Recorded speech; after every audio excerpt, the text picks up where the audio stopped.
நிச்சயமாக 2022ல அதுக்கான ஒரு தீர்க்க தரிசன நிறைவேறுதல் நடந்துச்சு. ஃபர்ஸ்ட் 2021லேயே மடகஸ்கர், ஹைத்தி இந்த நாடுகள்லாம் பஞ்சத்துல விழுந்துருச்சு.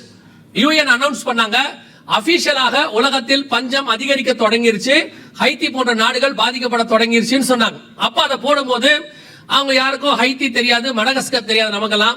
சோ அது எங்கேயோ என்னமோ நடக்குது போல அப்படின்னு எடுத்துக்கிட்டோம். ஆனா 2022ல மே மாசத்துல நமக்கு பக்கத்து நாடு ஸ்ரீலங்கா திவாலாச்சு. பர்டிகுலரா உணவு பஞ்சம் வந்து நாடே திவால் ஆயிடுச்சு. அந்த காரியம் நடைபெற ஆரம்பிச்சதுல இருந்து நமக்கு தெரிஞ்ச பக்கத்து ஒவ்வொரு நாடுகளாக உணவு பஞ்சத்தில் விட ஆரம்பிச்சிச்சு. ஆப்கானிஸ்தான், பாகிஸ்தான், சார்க் நாடுகள் அப்படியே கொஞ்சம் கொஞ்சமா வளர்ந்து இப்ப எங்க வரைக்கும் கேட்டீங்கன்னா ஐரோப்பா முழுக்க இன்னைக்கும் இருக்கு பஞ்சம்.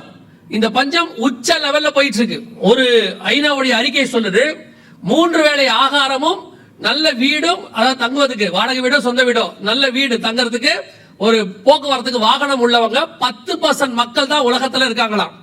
90% மக்கள் 3 வேளை ஆகாரத்துல 2 சாப்பிடுறவங்க இருக்காங்க, தங்கறதுக்கு வீடு இல்லாம இருக்காங்க, வாகனம் இல்லாம இருக்காங்க, நடந்து போறவங்க இருக்காங்க. இப்போ கர்த்தர் மிக மோசமான சூழ்நிலைகளிலே நமக்கு நடக்க போகிறதை முன்னறிவிச்சிருந்தார். இப்போ இங்க துல்லியமாக உணவு பஞ்சம் ஒவ்வொன்றாக ஆரம்பிச்சிச்சு. 2021ல இருந்து அப்படியே அடுத்து இப்போ 2023ல அந்த 6வது வசனம் துல்லியமாக நிறைவேற ஆரம்பிச்சிச்சு. 6ஆம் அதிகாரம் அந்த 6வது வசனம் இருக்கு பாருங்க. அப்பொழுது ஒரு பணத்துக்கு 1 படி கோதுமை என்றும், ஒரு பணத்துக்கு 3 படி வார்கோதுமை என்றும் அப்படின்னு இருக்குல்ல. துல்லியமாக 2021 லாஸ்ட்ல மிகப்பெரியதான ஒரு சம்பவம் உலகத்தில் நடந்துச்சு. உங்க எல்லாருக்கும் தெரியும், இப்ப வரைக்கும் இருக்கு. ரஷ்யா உக்ரைன் பிரச்சனை ஸ்டார்ட் ஆச்சு. சரி, ரஷ்யா உக்ரைன் பிரச்சனைக்கு இதுக்கு என்னங்க சம்பந்தம் அப்படின்னு கேட்டீங்கன்னா, உலகத்திலேயே நம்பர் 1 and 2 கோதுமை தயாரிக்கிற நாடு ரஷ்யாவும் உக்ரைனும். உக்ரைனுக்கு ஒரு பேர் உண்டு, பிரெட் பாஸ்கெட் ஆஃப் யூரோப் அப்படின்னு சொல்லுவாங்க. ஐரோப்பாவினுடைய காலை உணவுக்கான பிரெட்டோடைய கூடை அப்படின்னு சொல்லுவாங்க. அவங்க தான் மிக முக்கியமான கோதுமை தயாரிக்கிற நாடு உலகத்திலேயே. 2வது ரஷ்யா. இந்த நாடுகள் ரெண்டும் சண்டை போட ஆரம்பிச்ச உடனே கோதுமை பஞ்சம் உலகளாவிய பஞ்சமாக மாறுச்சு. ஐரோப்பாவுக்கு கோதுமை தட்டுப்பாடு வர தொடங்குச்சு. இதுல மிக முக்கியமா 3வது கோதுமை தயாரிக்கிற நாடுகள்ல 3வது எதுன்னு கேட்டீங்கன்னா இந்தியா சொல்லிருச்சு, கோதுமை எங்களுக்கே பத்தாது, நான் ஏன்னா நார்த் இந்தியா முழுக்க கோதுமை பத்தாது, ஆகவே கோதுமை ஏற்றுமதியை பண்ண முடியாது. இன்னைய வரைக்கும், இந்த நிமிஷம் வரைக்கும் கோதுமை ஏற்றுமதிக்கு தடை இருக்கிறது. இந்தியால கோதுமை ஏற்றுமதி தடை இருக்கு, கோதுமை ஏற்றுமதியே கிடையாது. உலகளாவிய கோதுமை பஞ்சம் துல்லியமா நிறைவேறிச்சு. அந்த 6வது வசனத்துல ஒரு வார்த்தை இருக்கு பாருங்க, ஒரு பணத்திற்கு 1 படி கோதுமை அப்படின்னா என்ன அர்த்தம் கேட்டீங்கன்னா, அந்த பைபிள் எழுதுற காலத்துல ஒரு பணத்துக்கு குறைஞ்சது 50 பேர் சாப்பிடலாம். உதாரணமா நான் உங்களுக்கு சொல்றேன், நமக்கு வேதத்துல ப்ரூஃப் இருக்கு. இப்ப 5000 பேர் இயேசுடைய மீட்டிங்க்கு வந்திருந்தாங்க, நம்ம எல்லாருக்கும் தெரியும். ஆண்கள் மட்டும் 5000 பேர் பைபிள் சொல்லுது, பெண்கள் பிள்ளைகள் எல்லாம் சேர்த்து ஒரு 10,000 15,000 பேர் வந்திருந்தாங்க. அந்த கூட்டத்துல அத்தனை பேருக்கு சாப்பாடு போட சொல்லி ஆண்டவர் சொல்றாரு, இருக்கு இல்லையா? அவங்களுக்கு யாருக்கு ஆகாரம் இல்லைன்னு இயேசு சொல்றாரு, நீங்களே ஆகாரத்தை கொடுங்கன்னு சீஷர்கிட்ட சொன்னாரு. அப்ப சீஷர்கள் எவ்வளவு ஆகும்னு சொன்னாங்க? பணம் 200 பணம் ஆகும் என்று சொன்னார்கள். அப்போ ஒரு 10,000 15,000 பேருக்கு சாப்பாடு போறதுக்கு எவ்வளவு பணம் தேவை? 200. 10,000 பேருக்கு 200 பணம் அப்படின்னா ஒரு பணத்துக்கு குறைஞ்சது 50 பேருக்கான சாப்பாடுன்னு அர்த்தம். இப்ப யோசிச்சுப்பாங்க, 50 பேருடைய சாப்பாட்டு அளவு இன்னைக்கு இருக்கிறது எவ்வளவு இருக்கும் அப்படின்னு கேட்டு பாருங்க, கணக்கு போட்டுங்க. ஒரு ஆள் எவ்வளவுக்கு சாப்பிடுவாரு? 30 ரூபாய்க்கு சாப்பிடுவாரா? ஒரு வேலைக்கு 50 ரூபாய்க்கு சாப்பிடுவாருனாலும் ஒரு 50 பேருடைய சாப்பாடு அளவு 1 படி கோதுமை விற்கும். ஒரு பணத்திற்கு 1 படி கோதுமை அந்த அளவுக்கு விற்கும்னு பைபிள் சொல்லுது. 2023ல மிகப்பெரிய உணவு பஞ்சம் உலகளாவிய பாதிச்ச போது பாகிஸ்தான்ல 1 கிலோ கோதுமையினுடைய விலை என்னன்னு சொல்றாங்க பாருங்க, கவனிங்க. கோதுமை மாவு வாங்க முயன்ற போது பாகிஸ்தானில் கடுமையான உணவு பஞ்சம் நிலவி வரும் நிலையில் கோதுமை மாவு வாங்க முயன்ற போது கூட்ட நெரிசலில் சிக்கி 4 பேர் உயிரிழந்த சம்பவம் அதிர்ச்சியை ஏற்படுத்தியுள்ளது. பாகிஸ்தானின் பொருளாதார நெருக்கடியால் அத்தியாவசிய பொருட்களின் விலைகள் விண்ணை தொட்டுள்ளன. குறிப்பாக பாகிஸ்தான் மக்கள் உணவின் முக்கிய அங்கமான கோதுமைக்கு கடுமையான தட்டுப்பாடு ஏற்பட்டுள்ளது. 1 கிலோ கோதுமை மாவு 1500 ரூபாய் வரை விற்கப்படுகிறது. பல்வேறு எவ்வளவு? இது டிவில வந்து செய்தி, இது எதுவுமே நம்மளது இல்ல.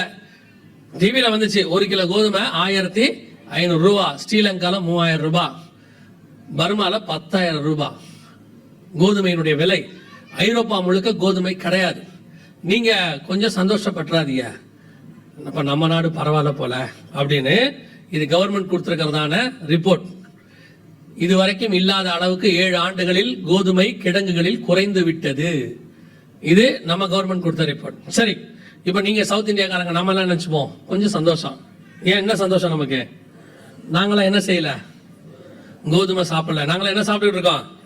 அதை எப்படி உங்களை விட்டுருவோம்? அதை பாருங்க, நீங்க மட்டும் நிம்மதியா வீட்டுக்கு போயிடலாமா? இதுவும் கவர்மெண்ட் கொடுத்தா, சென்ட்ரல் கவர்மெண்ட் கொடுத்த ரிப்போர்ட். நாடு முழுவதும் கடுமையான வறட்சி, அரிசி ஏற்றுமதிக்கு தடை. உங்களுக்கு தெரிஞ்சிருக்கும்னு நினைக்கிறேன், நிறைய கணவர்களுக்கு வந்து இந்த பெட்ரோல் விலை ஏறது மட்டும்தான் தெரியும், அரிசி விலை ஏறது என்ன செய்யாது தெரியாது. அவர் சம்பளத்தை கொண்டு வந்து கொடுத்துட்டு கேட்பாரு, எதுக்கு இவ்வளவு பெரிய மளிகை சாமான் வாங்குறீங்க அப்படின்னு கேட்பாரு. இப்ப எவ்வளவு ஒரு மூட்டை அரிசி? 25 கிலோ 26 கிலோ உள்ள அரிசி எவ்வளவு? இப்ப 1500. எனக்கு கூட 2 மூட்டை வாங்கி கொடுங்க. எல்லாம் 1700 தாண்டி போயிட்டு இருக்கு தானே இப்ப, இல்ல எல்லாம் இப்போ. ஆனா போன வருஷம் எவ்வளவு வித்துச்சு? 800-900 வித்துட்டு இருந்துச்சு. டபுள் மடங்கு ஆயிருச்சு. நமக்கு அது தெரியல. பஞ்சத்தோட உச்சத்துக்கு போயிட்டு இருக்கிறோம். விலைவாசி எங்கேயோ ஏறி போயிட்டே இருக்கு. ஒரு பணத்துக்கு ஒரு படி கோதுமை. இப்ப அரிசியின் விலை எங்க போயிருச்சு? டபுள் மடங்கு ஆயிருச்சு. இன்னும் ஆகும். நல்லா கவனிச்சுக்கொள்ளுங்க, இன்னும் ஆகும். ஏன் இன்னும் ஆகும்னா, பிராக்டிகலாவே நான் உங்களுக்கு சொன்னேன். பைபிள் சொன்னது பஞ்சம் உச்சத்துக்கு போகும்னு. அது பைபிள் சொன்னபடி நடக்குது.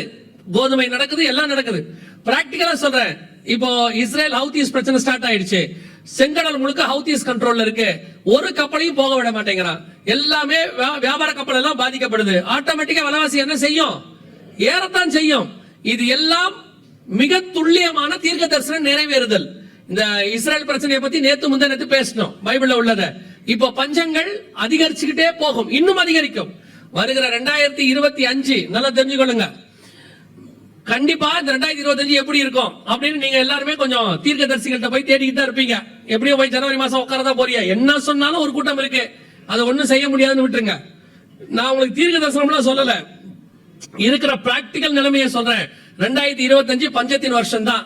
இன்னும் அதிகமாக பஞ்சம் வரும்.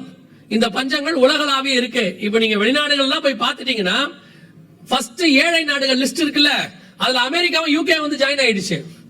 ஒரு காலத்துல அமெரிக்கா நம்பர் 1 பணக்கார நாடு. இன்னைக்கு ஏழை நாடுகள் லிஸ்ட்ல அமெரிக்கா இருக்கு. அடைக்க முடியாத கடனுக்கு போயிருச்சு. நேத்து முந்தநேத்து மட்டுமே எத்தனையோ ட்ரில்லியன் பணம் அவங்களுக்கு ஷேர் மார்க்கெட்ல அவுட் ஆயிடுச்சு அமெரிக்காவுடையது. இனி அமெரிக்கா எழும்பாது. நேத்து சொன்னதுதான், அதுக்கு பதிலா வேறொரு வல்லரசு எழும்ப போகுது. கர்த்தர் சொன்னபடி இனி முழுக்க முழுக்க பஞ்சத்தினுடைய நாட்களுக்குள்ளே நாம் போய்கொண்டே இருக்கிறோம். எல்லா பஞ்சமும் வரும், அத்தனையும் நடக்கும். ஆண்டவர் சொன்னபடி எல்லா உணவுப் பொருட்களும் பாதிக்கப்படுகிற காலம். ஆனா பர்டிகுலரா 2 விஷயத்தை சொல்லியிருக்கிறார் பாருங்க. நம்ம பைபிள் எவ்வளவு பர்ஃபெக்ட்ன்றதுக்கு நான் உங்களுக்கு சொல்றேன். அந்த 6வது வசனத்தை திருப்பி வாசிங்க பார்ப்போம். அப்பொழுது ஒரு பணத்துக்கு ஒரு படி கோதுமை என்றும், ஒரு பணத்துக்கு 3 படி வார்கோதுமை என்றும், எண்ணெயையும் திராட்சரசத்தையும் சேதப்படுத்தாதே என்று. எவ்வளவு அழகா இருக்கு பாருங்க வசனம். கோதுமை எல்லாம் பாதிக்கப்படுமா? பாதிக்கப்படாத 2 பொருள் இருக்குமா? என்னென்ன பொருள்? எண்ணெய். இன்னைக்கு உலகத்தினுடைய பொருளாதாரத்தை நிர்ணயிக்கிற நம்பர் 1 பொருள் எது நினைக்கிறீங்க? ஆயில், கச்சா எண்ணெய். அதான் உலகத்தின் இந்த பொருளாதாரத்தை நிர்ணயிக்குது. இதுல பெரிய ஆச்சரியம் என்னன்னா, ஆயில் பூமிக்கு அடியிலிருந்து எடுத்து ஃபர்ஸ்ட் டிக் பண்ணி அந்த கிணறு எடுத்து ஆயில சேல்ஸ் கொண்டு வந்தது 1857 கலிபோர்னியால, அமெரிக்கா. இன்னைக்கு உலகத்திலேயே நம்பர் 1 நாடு சவுதி அரேபியா எண்ணெய் வியாபாரத்துல. அவங்க எடுத்தது 1943ல இருந்து 46க்குள்ள முதல்ல அவங்க வியாபாரத்தை தொடங்குறாங்க. இந்த எண்ணெய் வளம் அப்படிங்கிறது இப்போ ஒரு 125 வருஷமாக தான் இருக்கு. கண்டுபிடிச்சதே 150 வருஷமா தான். ஆனா 1900 வருஷத்துக்கு முன்னாடி பைபிள் சொல்லுது, கோதுமை தட்டுப்பாடு இருக்கிற காலத்தில் எண்ணெய் தட்டுப்பாடு இருக்காதுன்னு பைபிள் சொல்லுது. எண்ணெய் சேதப்படாதுன்னு சொல்லுது. எத்தனை துல்லியமான தீர்க்க தரிசனம்! அன்னைக்கு எண்ணெய் பூமிக்கடியிலிருந்து கண்டுபிடிக்கப்படவே இல்லை. எண்ணெய் ஒரு வியாபாரமாகவே இல்லை. இன்னைக்குதான் எண்ணெய் வியாபாரம். 150 வருஷத்துக்கு முன்னாடி இருந்து எண்ணெய் வியாபாரமே கிடையாது. ஏன்னா கண்டே பிடிக்கல. இன்னைக்கு கண்டுபிடிச்சு வியாபாரத்துல உலகத்தின் பொருளாதாரத்தை காப்பாத்துற நம்பர் 1 பொருள் ஆண்டவர் எழுதி வச்சிருக்கிறாரு. ஒரு பணத்துக்கு ஒரு படி கோதுமை என்றும், ஒரு பணத்துக்கு 3 படி வார்கோதுமை என்றும், எண்ணெயையும் திராட்சரசத்துக்கு இங்கிலீஷ்ல ஒயின் இருக்கும். அது உங்களுக்கு எக்ஸ்பிளைன் பண்ண வேண்டிய அவசியமே கிடையாது. பல நாட்டினுடைய பொருளாதாரத்தை ஒயின் தான் காப்பாத்திட்டு இருக்கு. ஆமாவா இல்லையா? பல நாட்டோட பொருளாதாரத்தை ஒயின் தானே காப்பாத்திட்டு இருக்குது. நீங்க வேற இது தெரியாம குடிகாரர்கள் ரட்சிக்கப்படணும் ஜெபம் பண்றியா? இப்ப என்ன ஜெபம் பண்ணலாமா வேணாமான்றீங்களா? நான் எப்படி எடுத்துக்கிட்டேன் தெரியுமா? வசனத்தின்படி எடுத்துக்கிட்டேன். எப்படி எடுத்துக்கிட்டேன்னா, இஸ்ரவேலர்கள் கீழ்ப்படியாமல் போனதே நமக்கு எவ்வளவு ஆசீர்வாதமா இருக்குது. அவன் கீழ்ப்படிஞ்சா, ரோமர் அப்படிதான் எழுதுறாரு, இஸ்ரவேலர்களுடைய கீழ்ப்படியாமையே இவ்வளவு ஆசீர்வாதமா இருக்குமானால் அவன் கீழ்ப்படிந்தால் எவ்வளவு ஆசீர்வாதமா இருக்கும்னு எழுதுறாரு. அதே மாதிரிதான் இந்த குடிகாரங்கள்லாம் குடிக்கிறதே ஒரு நாட்டுக்கு ஆசீர்வாதமா இருக்குன்னு சொன்னா, அவங்க அத்தனை பேரும் மனம் திரும்பி ரட்சிக்கப்பட்ட ஆண்டவராக இயேசு கிறிஸ்துவை ஏற்றுக்கொண்டானா அந்த நாடு இன்னும் எவ்வளவு ஆசீர்வாதமா இருக்கும் பாருங்க. அல்லேலூயா. அப்படிதான் ஏத்துக்கணும். அவங்க மன திரும்பத்துக்கு ஜெபம் பண்ணுங்க. ஏதோ அவங்களாலதான் பொருளாதாரம் பாதிக்கப்படாம இருக்குன்னு விட்டுற போறியா? இவர் சொன்னாரு ஒயின் தான் இருக்கு பரவாயில்ல அப்படின்னு. நல்லா கவனிச்சுக்கொள்ளுங்க. 6ஆம் அதிகாரம் 6ஆம் வசனம் வெளிப்படுத்தின விசேஷத்துல சொன்னது 1900 வருஷத்துக்கு முன்னாடி பைபிள்ல சொன்னது இன்னைக்கு நம்ம காலத்துல நம்ம கண்ணுக்கு முன்னாடி துல்லியமாக நிறைவேறி கொண்டிருக்கு. இப்ப கொரோனா வரப்போகுது அப்படின்னு சொல்லி WHO சொன்னாங்கன்னு சொன்ன இல்லையா? இப்ப பஞ்சம் வரப்போகுதுங்கிறத UN சொல்லி இருக்காங்க. இங்க பாருங்க, இது சேம் வேர்ட். என்ன வேர்ட சவுண்ட் வைங்கப்பா? உணவு தட்டுப்பாட்டால் உலகம் பேரழிவை சந்திக்கும் என்று ஐநா பொதுச் செயலாளர் அன்டோனியோ குட்டரஸ் எச்சரிக்கை விடுத்துள்ளார். ஜெர்மன் தலைநகர் பெர்லினில் பணக்கார மற்றும் வளரும் நாடுகளைச் சேர்ந்த அதிகாரிகள் பங்கேற்ற கூட்டம் நடந்தது. இந்த கூட்டத்தில் கலந்து கொண்டு பேசிய ஐநா பொதுச் செயலாளர் அன்டோனியோ குட்டரஸ் பருவநிலை மாற்றம், கொரோனா ஆகியவை முன்னெப்போதும் இல்லாத அளவிற்கு பட்டினி பிரச்சனையை உருவாக்கின என தெரிவித்தார். உணவு கிடைக்காத பிரச்சனை உலக அளவில் உணவு தட்டுப்பாடாக மாறும் என்றும், உணவு தட்டுப்பாட்டால் உலகம் பேரழிவை சந்திக்கும் எனவும் எச்சரித்தார். அதனை சமாளிக்க ஐநா அதிகாரிகள் சமாதான நடவடிக்கையை மேற்கொண்டு வருகிறார்கள் எனவும் தெரிவித்தார். இவங்களே தான் 2018 கொரோனா மாதிரி ஒரு வியாதி டிசீஸ் எக்ஸ் வரப்போகுதுன்னு சொல்லி அனௌன்ஸ் பண்ணாங்க. 2019 லாஸ்ட்ல வந்துச்சு. மிகப்பெரியதான ஒரு உயிரிழப்பை நாம் பார்த்தோம். இவங்களே தான் UN இப்ப சொல்லியிருக்கிறாங்க. WHO UN இன்னொரு ஆர்கனைசேஷன். UN சொல்லியிருக்கு, ஐநா சபை சொல்லியிருக்கு, உணவு தட்டுப்பாட்டால் உலகம் மிகப்பெரிய பேரழிவை சந்திக்கும் அப்படின்னு சொல்லியிருக்கிறாங்க. இது 2023 அதே மாதிரி எல்லா சேனல்கள்லயும் வந்துச்சு, எல்லா டிவிலையும் வந்துச்சு. கர்த்தர் சொன்னபடி இப்பொழுது பஞ்சத்தின் காலம் உச்ச நிலையை அடைய தொடங்கி இருக்கிறது. இப்ப வார் ஸ்டார்ட் ஆயிடுச்சு. ஹவுதீஸும் உள்ள சண்டைக்கு வந்துட்டாங்க, ஈரானும் இறங்கிடுச்சு. இது எல்லாம் சேர்ந்து ஒரு மிகப்பெரியதான உணவு பஞ்சம், உணவு தட்டுப்பாடு உலகளாவிய மாறும். இந்த வருஷம் முழுக்க, அடுத்த வருஷம் ஆரம்பிக்கும் போதெல்லாம் இப்ப இருக்கிற விலைவாசியினுடைய அடுத்த லெவலுக்கு போயிடும். அப்படி போகும்போது கவனிங்க, அப்படி போகும்போது இந்த விலைவாசியோடைய பிரச்சனை என்னவா இருக்கும் அப்படின்னு கேட்டா, இருக்கிற பொருளை காசு இருக்கிறவங்க எவ்வளவு கொடுத்து என்ன செஞ்சிருவாங்க? வாங்கிடுவாங்க. முதல்ல கொரோனா நீங்க பார்த்திருப்பீங்கன்னு நினைக்கிறேன். ஃபர்ஸ்ட் போய் எல்லாரும் பொருளை என்ன செஞ்சிட்டாங்க? வாங்கிட்டாங்க. அடுத்த பேட்ச் வரும்போது பொருள் 3 மடங்கு 2 மடங்கு விலை ஏறிடுச்சு. அப்ப காசு இல்லாதவங்க என்ன செய்ய முடியல? வாங்க முடியல. அதுக்கு அடுத்து காசு இருந்துச்சு, ஆனா ஷெல்ஃப்ல என்ன இல்ல? பொருள் இல்ல. அவ்வளவுதான். அதே நிலைமை தான் இப்பவும் அதை விட அதிகமாய் வரப்போகுது. இப்போ அரிசிய 2 மடங்கு விலை கொடுத்து வாங்க ஆரம்பிச்சிட்டோம். அடுத்து காசு இருக்கும், என்ன இருக்காது? அரிசி இருக்காது. பில்கேட்ஸ் கிட்ட இருந்து அரிசி வாங்க போறோம்னு சொல்லிக்கிட்டு இருக்காங்க. அரிசி இறக்குமதி பண்ண போறோம்னு சொல்றாங்க. நான் சொல்றது நமக்காக அரசின்றதை பத்தி சொல்றேன். கோதுமை வேர்ல்டு வைட் யூஸ் பண்ற ஒரு பொருள். இது எல்லாம் அடுத்து அடுத்து அடுத்து வரும்போது 3வது முத்திரை உச்ச நிலையை அடையும். இப்ப நம்ம அதுல போயிட்டு இருக்கிறோம். திருப்பியும் சொல்றேன், 2வது முடிஞ்சு 3வதுல போயிட்டே இருக்கிறோம். இந்த 3வது முத்திரையுடைய உச்ச நிலைமை அடையும் போதுதான் 4வது முத்திரை வரும். அதை மாத்திரம் நான் சொல்லிட்டு நான் ஜெர்மனி முடிக்க விரும்புகிறேன். நல்லா கவனிங்க. அந்த 4வது முத்திரை குறித்து தயவு செஞ்சு வாசிங்க பார்ப்போம். 6ஆம் அதிகாரம் 8ஆம் வசனம் வெளிப்படுத்தின விசேஷம். நான் பார்த்தபோது இதோ மங்கின நிறமுள்ள ஒரு குதிரையை கண்டேன். அதன் மேல் ஏறி இருந்தவனுக்கு மரணம் என்ற பெயர். பாதாளம் அவன் பின் சென்றது. பட்டயத்தினாலும் பஞ்சத்தினாலும் சாவினாலும் பூமியின் துஷ்ட மிருகங்களினாலும் பூமியின் காற்பங்கள் உள்ளவர்களை கொலை செய்யும்படியான அதிகாரம் அவைகளுக்கு கொடுக்கப்பட்டது. இப்போ அடுத்து வரக்கூடிய மிகப்பெரிய ஒரு உயிர் சேத்தை பத்தி பைபிள் சொல்லுது. மிகப்பெரியதான பேரழிவு பஞ்சத்துக்கு அடுத்து. இயேசு சொன்னார் தெரியுமா? கொள்ளை நோய்களுக்கு அடுத்து இயேசு என்ன சொல்லியிருக்கிறாரு? பஞ்சங்கள் சொல்லி வச்சிருக்கிறார். இப்ப பஞ்சத்துக்கு அடுத்து அதுக்கு கீழே நீங்க வாசிட்டே வந்தீங்கன்னா பூமி அதிர்ச்சிகள் எல்லாத்தையும் இயேசு சொல்வார். இப்ப நல்லா கவனிச்சு பாருங்க. இப்ப நடந்துட்டு இருக்கிற இஸ்ரேல் ஹவுதீஸ் பிரச்சனையில பஞ்சம் உச்சத்துக்கு போன பிறகு உலகளாவிய 3rd வேர்ல்டு வார் ஸ்டார்ட் ஆகும். அங்கதான் முதலாவது 4 வகையான மரணம் சொல்லப்பட்டிருக்கிறது. ஒன்று பட்டயத்தினாலும் அப்படின்னு இருக்கு. World wide world war start ஆகும். 3rd world war. நம்ம அதை பத்தி 2 நாள் பார்த்துட்டோம். அதை அடுத்து பட்டயத்தினாலும், இரண்டாவது பஞ்சத்தினாலும், இந்த பஞ்சம் உச்ச நிலையை அடையும். மூணாவது சாவினாலும், அப்படின்னா இங்கிலீஷ்ல என்ன இருக்குன்னா பெஸ்டிலன்சஸ் அப்படின்னு இருக்கு, அதாவது வியாதி கொள்ளை நோய்களினாலும். அடுத்து நாலாவது துஷ்ட மிருகங்களினால் உண்டாகிற மரணம். 4 வகையான மரணம் பூமியிலே வரப்போகுது. கொள்ளை நோய், பஞ்சம், இயற்கை பேரழிவு, அதோடு கூட யுத்தம்.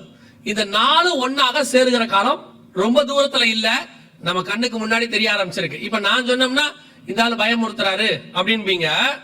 இப்போ இந்த வரப்போற இந்த யுத்தத்தை குறித்து ஜோ பைடன் சொல்லியிருக்கிறார். என்ன சொல்றாரு பாருங்க, இது ஜோ பைடனுடைய ஸ்டேட்மெண்ட். அடுத்து வரக்கூடியதான ஏற்கனவே உலகம் எவ்வளவு பேர் சாவாங்க அப்படின்னு சொல்லி இது ஜோ பைடன் ரிப்போர்ட். இது வந்து ஒரு ரெப்யூட்டட் சேனல்ல வந்துச்சு. அடுத்த தேர்ட் வேர்ல்ட் வார் ஸ்டார்ட் ஆச்சுன்னா 5 பில்லியன் பீப்புள், 500 கோடி பேர் பாதிக்கப்படுவதற்கு வாய்ப்பு இருப்பதாக, கொல்லப்படுவதற்கு வாய்ப்பு இருப்பதாக அவர் சொல்றார். ஆனா பைபிள் சொல்லுது கால் பங்கில் உள்ளவர்கள், நீங்க வாசிய வசனத்துல என்ன இருக்குது, கால் பங்கில் உள்ளவர்கள் பாதிக்கப்படுவார்கள். இன்னைக்கு கணக்குக்கு 200 கோடி பேர், அவர் 500 கோடிங்கிறாரு. அவர் சொன்னா நீங்க பயப்பட மாட்டீங்க, அவர் சொன்னா அது பெருசா தெரியாது. ஆனா பைபிள்ல இருந்து இருக்கு நம்ம சொன்னோம்னா இந்த ஆளு தேவையில்லாம பயமுறுத்துறாரு நம்மள சொல்லுவீங்க. அவர் தான் சொல்லியிருக்காரு 500 கோடின்னு. புதின் சொல்றாரு எவ்வளவு அழிவு இருக்குன்னு எனக்கு தெரியாது, நியூக்ளியர் வார் ஸ்டார்ட் ஆயிடுச்சுன்னா அதுக்கப்புறம் நம்ம ஒண்ணும் செய்ய முடியாதுங்கிறாரு. இப்ப நியூக்ளியர் எல்லாத்தையும் டிப்ளாய் பண்றாரு, அதாவது ஒவ்வொரு இடத்துக்கு கொண்டு போக தொடங்கிட்டாங்க. இப்பவே இஸ்ரேலுடைய ஆர்மி எல்லாத்தையும் கொண்டு போக தொடங்கிருச்சு. ஈரான் ஸ்டார்ட் பண்ணிடுச்சு. இது வேற அடுத்த லெவலுக்கு பயிற்சி வார்.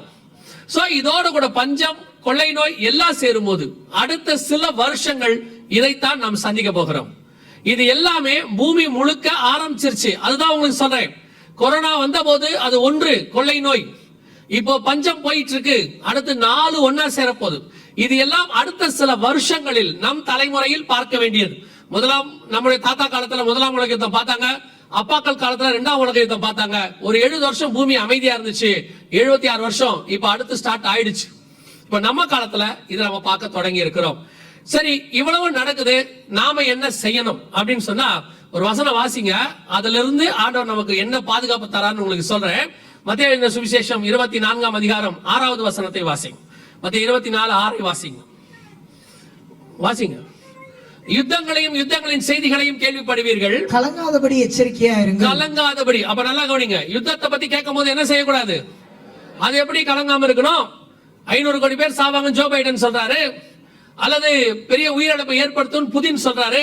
கண்களுக்கு முன்பாக பஞ்சம் போய்கிட்டே இருக்கு, கொள்ளை நோய் ஒரு பக்கம். இப்போ இவங்க ஐநால சொல்லியிருக்கிறாங்க கொரோனாவை விட மோசமான வைரஸ் ஒன்று என்ன செய்ய போதான் வரப்போது, 20 மடங்கு சக்தி வாய்ந்தது வரப்போதுன்னு சொல்லி இருக்கிறாங்க. இப்ப நியூக்ளியர் வாருக்கு பூமி ஸ்டார்ட் ஆயிடுச்சு. பஞ்சம் ஒரு பக்கம், கொள்ளை நோய் ஒரு பக்கம், வார் ஒரு பக்கம், எல்லாம் நடந்துகிட்டு தான் இருக்கு. நம்மால மட்டும் சொல்லுவான் கர்த்தர் அதெல்லாம் செய்ய மாட்டாரு, அதெல்லாம் அனுமதிக்க மாட்டாரு, கர்த்தர் நல்லவர். நான் யாரு இல்லைன்னா ஆண்டவர் திருப்பி சொன்னாரு, யுத்தங்களையும் யுத்தங்களின் செய்திகளையும் கேள்விப்படுவீர்கள், கலங்காதபடிக்கு எச்சரிக்கையாயிருங்கள். இவைகள் எல்லாம் வசனம் இருக்கா இல்லையா? இவைகள் எல்லாம் இதெல்லாம் நடக்கத்தான் வேணும், நடக்க வேண்டியது. அது மனுஷன் அவன் ஏற்படுத்தின பாவத்தினுடைய விளைவு. அதை குறித்து ஆண்டவர் முன்னறிவிச்சிருக்கிறார். இதெல்லாம் நடக்கத்தான் செய்யும். அவர் ஒன்னும் நியூக்ளியர் கண்டுபிடிக்க சொல்லல, அவர் ஒன்னும் இருக்கிறதுக்கு கொள்ளை நோய், அவர் ஒன்னும் வைரஸ் கண்டுபிடிக்க சொல்லல, இருக்கிற அளவுக்கு விவசாயத்தை கெடுத்து பஞ்சத்தை கொண்டு வரதுக்கு ஆண்டவர் ஒன்னும் சொல்லல. அவன் அப்படி செய்வான்றது அவருக்கு தெரிஞ்சிருக்கு, முன்னாடியே எழுதி வச்சிட்டார். இதெல்லாம் நடக்க போது, கேர்ஃபுல்லா இருந்துக்கோங்க. ஆனால் இதெல்லாம் சம்பவிக்க வேண்டியதே. ஒரு கூட்டம் உங்களுக்கு என்ன சொல்லும், கர்த்தர் கிருபை உள்ளவர், இரக்கம் உள்ளவர், அதெல்லாம் செய்ய மாட்டார், அனுமதிக்க மாட்டார். இப்போ ஒரு புதுசா ஒண்ணு சொல்லிட்டு இருக்காங்க எல்லாரும், நினிவேக்கு இறங்கின தேவன் என்ன செய்வாரு, நமக்கும் இறங்குவார். நான் அந்த வார்த்தையை அப்படியே ஏத்துக்கிறேன், எனக்கு எந்த மாற்று கருத்தும் இல்லை. நினிவேக்கு இறங்கின தேவன் நமக்கும் இறங்குவார். நீங்க நினிவே ஜனங்க மாதிரி ஜோம் பண்ணுவீங்களா? உங்களால முடியுமா? தேவன் இறங்க ரெடி. நினிவே ஜனங்க எப்படி ஜோம் பண்ணாங்க? ராஜால இருந்து நாய்க்குட்டி வரைக்கும் எப்படி ஜோம் பண்ணாங்களா? ரட்டு உடுத்தி சாம்பல்ல உட்காந்து இரவும் பகலும் 40 நாள் என்ன செஞ்சாங்களாம்? புசியாமலும் குடியாமலும். எங்க வாங்க பாப்போம். உங்களை ஃபாஸ்டிங் பிரேயர் வர வைக்கிறதுக்கு நாங்க முடிவுல போட வேண்டியிருக்கு, முடிவுல உணவு வழங்கப்படும். ஃபாஸ்டிங் பிரேயர் வர வைக்கிறதுக்கு கீழே என்ன போடுறோம்? முடிவுல உணவு வழங்கப்படும். அப்படித்தானே போடுறோம். அப்படி இருக்குமோ, அப்படி இருந்தா தானே நீங்க என்ன செய்யறீங்க, வரன்றீங்க. அப்புறம் என்ன செய்யறது? 5 மணிக்கு நாங்க ஜபத்தை வச்சா கீழே போட்டா போட வேண்டியிருக்கு. இல்லனா நீங்க சாப்பாடுக்கு வழி இல்லைன்ட்டு வரமாட்டீங்கன்ட்டு உங்களை வர வைக்கிறதுக்கு இந்த மாதிரி எதையாவது காட்டினா தானே வரேங்கிறீங்க. அப்புறம் நினிவேக்கு இறங்கின தேவன் நமக்கு இறங்குவாருன்னா நினிவே ஜனங்க மாதிரி ஜெபம் பண்ணணும்ல. உபவாசத்தை கூட்டு பாருங்க, வரமாட்டாங்க. ஏன் பிரதர் பாஸ்டிங் பிரேயர் வரலையா? சுகர், கையெல்லாம் உதறுது, 12 மணிக்கு மேல நம்மளால ஒண்ணும் முடியாது. ஆனா சொல்றது மட்டும், நினிவேக்கு இறங்கின தேவன் எனக்கும் இறங்குவார் மாட்டார். நீங்க அந்த மாதிரி ஜெபம் பண்ணுங்க, இறங்க போறாரு. சர்ச்சுக்கு வரும்போது பயணியா கூட்டிட்டு வர மாட்டீங்க, சர்ச்சுக்கு வரும்போது பிள்ளைகளை கூட்டு வர மாட்டீங்க. எங்க உங்க பசங்களை காணோம்? நீட்டுக்கு படிக்கிறாங்க. உங்களுக்கு நினைவே ஜனங்க மாதிரி நீங்க வருவீங்க. அவன் மரணம் வரப்போது தெரிஞ்ச உடனே பிள்ளைகள் வரைக்கும் புசியாமல் குடியாமல் இருந்தாங்கன்னு பைபிள்ல சொல்லுது. நீங்க சர்ச்சுக்கே பையனை வராம நீட்டுக்கு அனுப்பிட்டு இருக்கிறீங்க. கேட்டு பாருங்க, கர்த்தருக்கு எல்லாம் தெரியும், ஆண்டவர் பார்த்துப்பாரு. ஆனா நீட் எக்ஸாமுக்கு சண்டே வச்சோன்னே ஜபத்தோட போனோம். ஆனா அழிவு வரும்போது பையனை பத்திரமா பாத்துக்கணும். என்ன அநியாயம் பாருங்க. நீங்க செய்யறதெல்லாம் செஞ்சுக்கிட்டே இருப்பீங்க, கர்த்தர் மட்டும் மன்னிச்சுக்கிட்டே இருக்கணும். அப்படிதானே? நல்லா தெரிஞ்சுக்கொள்ளுங்க, இவைகள் எல்லாம் சம்பவிக்க வேண்டியதே, நடக்கும், நடக்காம போகாது. ஆனால் ஒண்ணு மட்டும் கர்த்தர் சொல்றாரு, கலங்காதபடிக்கு எச்சரிக்கையாயிருங்க, பயப்பட மட்டும் செய்யாதீங்க. அது எப்படிங்க பயப்படாம இருக்கு? இது எல்லாம் வெளியில் நடக்கிற அடையாளம். இது எதுவும் தேவனை உண்மையாய் தேடுகிற தேவ ஜனங்கள் வீட்டுக்குள் வராதபடி பாதுகாக்க கர்த்தர் வல்லமை உள்ள தேவனாய் இருக்கிறார். இதுக்குதான் சொன்ன விசுவாச வார்த்தையை படிக்கணும்னு. அது எப்படிங்க? சிலருக்கு ஒரு கொஸ்டின் மைண்ட்ல ஓடும், எல்லாருக்கும் நடக்கும் போது நமக்கு மட்டும் எப்படி அது நடக்காது? நடக்காது. இஸ்ரவேல் முழுக்க பஞ்சம் வந்து குதிரைக்கே புல்லு கிடைக்காத போது எலியா வீட்டுக்குள்ள எண்ணெயும் மாவும் நிறைய இருந்துச்சான். எப்படி இருந்துச்சு? இருந்துச்சு, அவ்வளவுதான். வர்த்திக்க பண்ணுகிற தேவன் ஒருவர் இருக்கிறார். நான் விசுவாசிக்கிறவர் இன்னார் என்று அறிந்திருக்கிறேன். இப்ப நான் போன உடனே விலைவாசி இறங்கிடுமா? பெட்ரோல் பங்க்ல போய் நீங்க நிக்கிறீங்க, நின்ன உடனே என்ன சொல்ல போறாங்க? இதோ பரிசுத்தவான் வந்திருக்கிறார், இதோ ஒரு முகத்துல ஒரு நீதி தெரிகிறது, அவர் தலைக்கு பின்னால் ஒரு ஒளிவட்டம் இருக்கிறது, இவருக்கு பெட்ரோல் 40 ரூபாய் சொல்லவா போறான்? கிடையவே கிடையாது. அவங்களுக்கு 100னா நமக்கு 105 கேட்பான். ஏன் 105 கேட்பாங்க தெரியுமா? நம்ம முகத்துல கஷ்டத்தையும் காட்ட நமக்கு தெரியாது. நம்ம கடன் கேட்க போனாலே நல்லா நீட்டா ட்ரெஸ் பண்ணி கடன் கேட்க போறோம். நம்மள போய் கடன் கேட்டாலே அதனால என்ன சொல்றாங்க? கடன் யாரு? நீங்க நம்மள்ட போங்க சார். நம்ம கடன் கேட்கவே கார்ல போறோம். நமக்கு ஆண்டவரை ஏற்றுக்கொண்டதுனால கர்த்தர் ஒரு பிரசன்ஸ் நம்ம முகத்துல கொடுத்திருக்கிறாரு. நம்ம முகத்துல சோகமே வராது. நம்மால் துக்கமா இருந்தாலே பாட்டு பாடிக்கிட்டு தான் போவான். பாக்குறவனுக்கு எப்படி இருக்கு தெரியுமா? எவ்வளவு சந்தோஷமா பாட்டு பாடிட்டு போறான் பாரு. நம்மளே துக்கத்துல பாடிக்கிட்டு போறோம். ஆனா அவனுக்கு என்ன தோணுது தெரியுமா? என்ன சந்தோஷம் இருந்தா அவன் பாடிட்டு போவான் அப்படிங்கிறான். அதனால உங்களுக்கு எனக்கும் உலகம் எதையும் குறைக்க போறதும் இல்ல, விலைவாசி இறங்க போறதும் இல்ல. அது இருக்கும். ஆனால் கர்த்தர் ஒன்று செய்வார், எவ்வளவு ஏறினாலும் அதை வாங்கும்படி கர்த்தர் நம்முடைய கரங்களை பலப்படுத்துவதற்கு வல்லமை உள்ளவராய் இருக்கிறார். கர்த்தர் ஒரு நாளும் நம்ம விட்டு கொடுக்கிற தேவனே கிடையாது. நான் கொரோனால ஒரே ஒரு சாட்சி சொல்லி முடிக்கிறேன். நான் கொரோனால என்னை கர்த்தர் போஷித்த விதத்தை நான் சொல்லுவேன். நான் வந்து ஒரு எவாஞ்சலிஸ்ட், இந்த மாதிரி சபைகளுக்கு வந்து பேசினா தான் உண்டு. திடீர்னு 6 மாசம் சர்ச்சு மூடிட்டாங்க. மூடின பிறகு எங்களுக்கு சர்ச்சில் கூப்பிட்டா தானே இந்த மாதிரி எல்லாம் நடக்கும். சபையே இல்ல. எப்படி எனக்கும் சர்ச்சு கிடையாது, மீட்டிங்கும் கிடையாது. அப்படி இருக்கும்போது எனக்கு எப்படி ஆஃபரிங்? வீட்டுக்கு வாடகை கட்டணும், கரண்ட் பில் கட்டணும், எவ்வளவு பிரச்சனை எனக்கு இருக்கு. அவ்வளவு இருக்கும்போது என்ன செய்யணும் அப்படின்னு சொல்லி யோசித்த போது கர்த்தர் என்னை யோசிக்கவே விடல. ஆண்டவர் சொன்னார், நீ பாட்டு ஆன்லைன்ல என்ன பண்ணுமோ அதை என்ன செஞ்சுட்டே இரு. நான் சொல்லுவேன், எலியாவுக்கு காலையும் மாலையும் காக்கா வந்தா மாதிரி எங்கிருந்து வந்துச்சுன்னே தெரியாது. முன்ன பின்ன நான் பார்க்காத எத்தனையோ பேர் ஜிபேல அக்கௌண்ட்ல அங்கிருந்து காலையும் மாலையும் போட்டுக்கிட்டே இருந்தாங்க. யார் போட்டாங்க என்ன போட்டாங்கன்னு தெரியாது. இவங்க யாருமே கொரோனாவுக்கு முன்னாடி போடல, அதான் முக்கியம். இவங்க எங்க இருந்தாங்கன்னே தெரியாது, இந்த காக்காலாம் எங்க இருந்துச்சுன்னே தெரியாது. வந்து போட்டுக்கிட்டே இருந்துச்சு. செப்டம்பர் மாசம் வரைக்கும் போடுது. நமக்கு மனசுக்கு சந்தோஷமா இருக்கு, ஆண்டவரை இப்படியே போகட்டும். வீட்டுல உட்காந்தோமா, மீட்டிங்க முடிச்சோமா, அக்கௌண்ட்ல வந்துச்சா, எடுத்தோமா, செலவு பண்ணோமா. ஆண்டவர் சொன்னாரு, கேரித்தாட்ட கரையில உட்கார்ந்தது போதும் ஏஞ்சினாட. நம்ம எப்பவுமே எப்படி தெரியுமில்ல, ஒரு இடத்துல உட்காந்து பழக்கப்பட்டுட்டோம்னா அடுத்து படுக்கத்தானே பார்ப்போம். ஆண்டவர் சொன்னாரு, இது உனக்கு நான் ஏன்னா எனக்கு வந்து எப்பவுமே ஒரு உண்மையில சொல்றேன், எனக்கு ஒரு ஸ்பிரிச்சுவல் பெருமை உண்டு. என்ன பெருமை உண்டுன்னா, எல்லா வாரமும் மீட்டிங்க்கு போவேன், எல்லா வாரமும் மீட்டிங் போவேன். சோ எனக்கு தேவையானதை கர்த்தர் கொடுத்துறாரு. யாருக்கிட்டையும் கேட்டதே கிடையாது, கர்த்தர் கொடுத்துருவாரு. கடன் கிடையாது, தேவையை சந்திக்கிறாரு, சந்தோஷமா இருக்கிறேன். அதனால என்னை பொறுத்த வரைக்கும் எல்லா வாரமும் மீட்டிங் இருக்கணும். கேன்சல் ஆனதான் டென்ஷன் ஆயிடுவேன் நான்.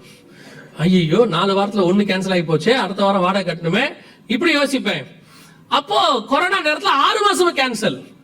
அப்போ ஆண்டவர் சொன்னாரு, நீ ஓடுகிறதுனாலதான் பிழைக்கிறாய் என்று நினைச்சு கொள்ளாத, உன்னை உட்கார வச்சு சாப்பாடை போடவும் என்னால முடியும், ஆனா இப்ப உட்காராத ஏஞ்சி ஓடுனாரு. இப்போ சொல்றேன், நம் தேவனாகிய கர்த்தர் தேவைப்படும் போது கேரித்தாற்றங்கரையில் உட்கார வைத்து சாப்பாடு போடவும் வல்லமை உள்ளவராய் இருக்கிறார். தேவைப்பட்டா சாப்பாடு போட்டு 40 நாள் இரவும் பகலும் நடக்க வைக்கவும் வல்லமை உள்ளவராய் இருக்கிறார். இன்னும் சொல்றேன், உலகம் முழுக்க பஞ்சம் வரும், அது 3ஆம் உலக யுத்தம், பட்டயம் வரும், கொள்ளை நோய் வரும். இது எதுவும் உங்களையும் என்னையும் சேதப்படுத்தாதபடி பாதுகாக்கிற தேவன் ஒருவர் இருக்கிறார். கொரோனாவில் என்னை பாதுகாத்த ஆண்டவர் உங்களையும் பாதுகாக்க வல்லமை உள்ளவராய் இருக்கிறார். நான் சொல்றேன், இன்னைக்கு நிக்கிறேன், நின்று கொண்டிருப்பதற்கு கர்த்தர் ஒரு பெரிய காரணம்.